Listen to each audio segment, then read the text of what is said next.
La FIFA a passé le relais à la FIBA. Tous les regards sont donc tournés vers le basket. Nous allons organiser de nombreux tournois. Pour l'ensemble du Moyen-Orient, c'est une bonne chose de voir que les pays arabes accueillent des compétitions de cette envergure et j'en suis très fier. Ce sera passionnant à l'avenir et dans les 4 prochaines années. Je ne suis jamais satisfait. Si je sens que je peux faire mieux, je ne me laisserai pas impressionner. Je vais continuer à travailler, à avancer.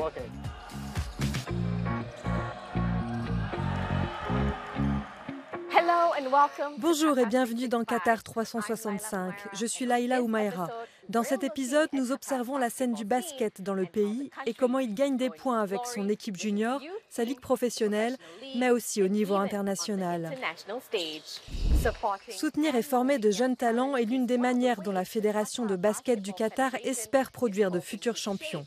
Et rien de mieux qu'une compétition internationale pour les faire évoluer sur les parquets dès leur plus jeune âge. J'ai eu l'occasion de rencontrer quelques-uns des jeunes espoirs qui travaillent sans relâche pour avoir la chance de représenter leur pays à la Coupe du Monde FIBA 2027. Le capitaine Mohamed Massamba Nado mène son équipe lors de l'échauffement. Pour la plupart de ces garçons, c'est la première fois qu'ils participent à une compétition majeure. Mais Mohamed est de retour du championnat d'Asie des moins de 16 ans de la FIBA pour la 2e fois consécutive. Il connaît la pression, l'intensité et sait à quoi s'attendre. C'est cet état d'esprit de compétition que l'entraîneur Stavros Mikoniatis espère insuffler à son équipe. Ce sont des jeunes, c'est la première fois qu'ils jouent à ce niveau de compétition. Nous avons mis en place un programme pour la région dans le but de faire émerger la prochaine génération de joueurs de l'équipe première. Même chose pour les moins de 18 ans. Selon nous, c'est une très bonne occasion pour les jeunes de profiter de cette expérience pour l'avenir. Le meneur de jeu Abdullah Yassine Moussa, 15 ans, participe lui aussi à la compétition pour la 2e fois. Les projecteurs sont braqués sur Abdullah et Mohamed, tous deux désignés comme les prochaines superstars du basket au Qatar. L'équipe junior du Qatar ne manque pas de talent. Les joueurs ont 16 ans ou moins, mais bon nombre d'entre eux jouent déjà aux côtés des pros dans la Ligue de basket du Qatar. Et au-delà de cette compétition, beaucoup cherchent à ajouter une expérience internationale précieuse à leur jeune carrière déjà remarquable. Une partie de cette expérience consiste à apprendre à accepter l'échec. En jouant contre certaines des meilleures équipes d'Asie comme l'Iran et l'Australie, il y a forcément des victoires et des défaites. Et l'entraîneur et son équipe veillent à ce que les garçons comprennent que cela fait partie du jeu. C'est notre travail. Nous essayons, vous savez, d'agir sur le ressenti parce que le basket et le match procurent des émotions qui peuvent changer très rapidement, tout comme la position du ballon. Nous essayons de trouver quelque chose qui les aide à mieux jouer, avec plus d'intensité. En dehors du terrain, Mohamed montre également l'exemple. Qu'il gagne ou qu'il perde, il reste motivé pour améliorer son jeu. Je ne suis jamais satisfait. Si je sens que je peux faire mieux, je ne me laisserai pas impressionner. Je vais continuer à travailler, à avancer. L'espoir est que tout ce travail acharné culmine sur la scène mondiale en 2027 quand le Qatar accueillera la Coupe du Monde de la FIBA. À ce moment-là, Mohamed et Abdullah seront certainement à leur meilleur niveau pour représenter de nouveau le Qatar à domicile. L'objectif, c'est d'être le meilleur et pour cela, il faut toujours se donner à 100%. Je travaille dur chaque fois que j'en ai l'occasion et c'est peut-être la plus grande compétition au monde, donc je travaille très dur pour cela.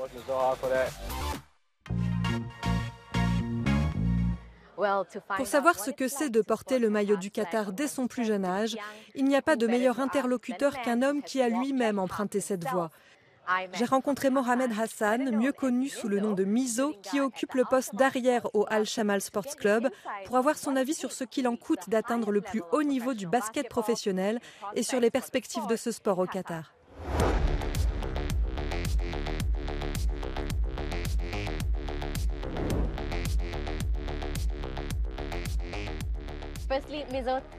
Tout d'abord, Mizo, merci beaucoup d'être avec nous. Pouvez-vous nous dire comment votre parcours dans le basket a commencé ?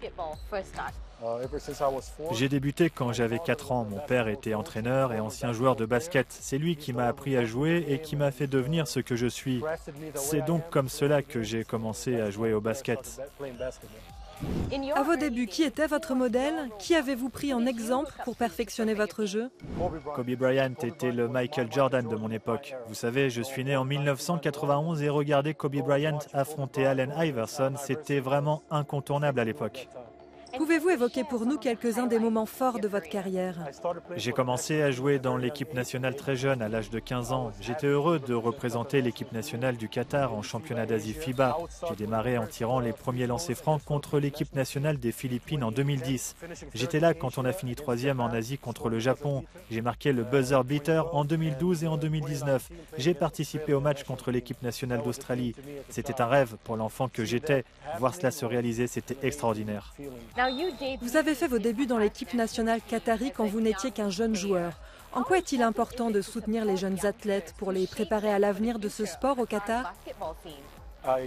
Je me vois comme un enfant qui a été au contact des plus expérimentés dans le basket au Qatar, car j'ai commencé en étant le plus jeune de l'équipe. J'étais le bleu à 15 ans.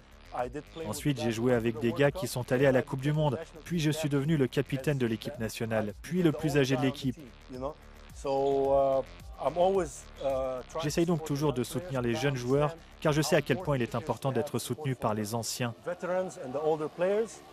Aujourd'hui, tout le monde au Qatar a les yeux rivés sur la Coupe du monde de basket de la FIBA qui aura lieu en 2027. Quel regard portez-vous sur l'évolution de ce sport d'ici là et au-delà?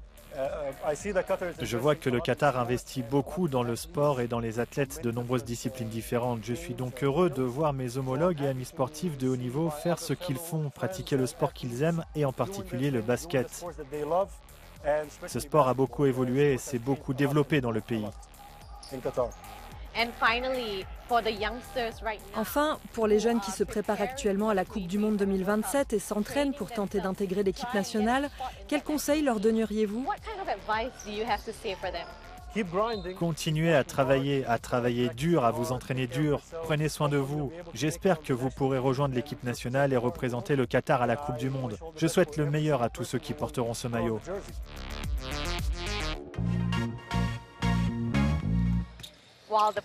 Bien qu'il reste encore quelques années avant que la Coupe du monde de basket ne soit accueillie au Qatar, le pays organise déjà des compétitions internationales dans cette discipline. Le championnat international de basket de Doha a ainsi vu s'affronter 8 équipes de 7 pays.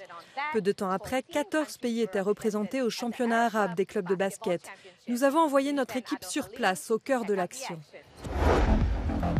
Pour Omar Alziani, le basket, c'est toute sa vie. Ce jeune homme de 20 ans passe ses journées à dribbler avec un ballon. Comme tout le monde au Qatar, j'ai été attiré par le foot quand j'étais petit, mais à l'âge de 12 ans, je suis passé au basket et j'ai découvert quelque chose qui m'a fasciné. Omar est meneur de jeu au sein de l'équipe qatari Al Ahly, l'une des 18 en lice pour le championnat arabe des clubs de basket organisé pour la première fois au Qatar. Le fait de réunir des équipes du monde entier et de leur permettre d'interagir les unes avec les autres sur le terrain et en dehors, on ne sait jamais, cela peut créer des amitiés. On fait preuve de fair play et de respect les uns envers les autres, ce qui, à mon avis, a une immense valeur. Le responsable des médias du tournoi partage ce point de vue. La création de liens est tout aussi importante que le score final. La vision d'ensemble, c'est que le sport nous unit, qu'il s'agisse de football, de basket, de hand, de volley ou autre, le sport et il unit les gens. Même s'ils ont différentes cultures, religions et langues, au final, tous parlent le langage du sport, quel qu'il soit.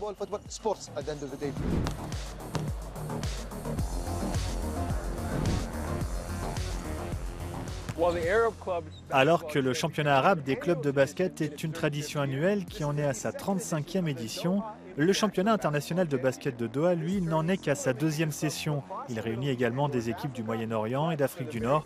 Pour la première fois, les Meralco Bolts de l'association philippine de basket étaient présents.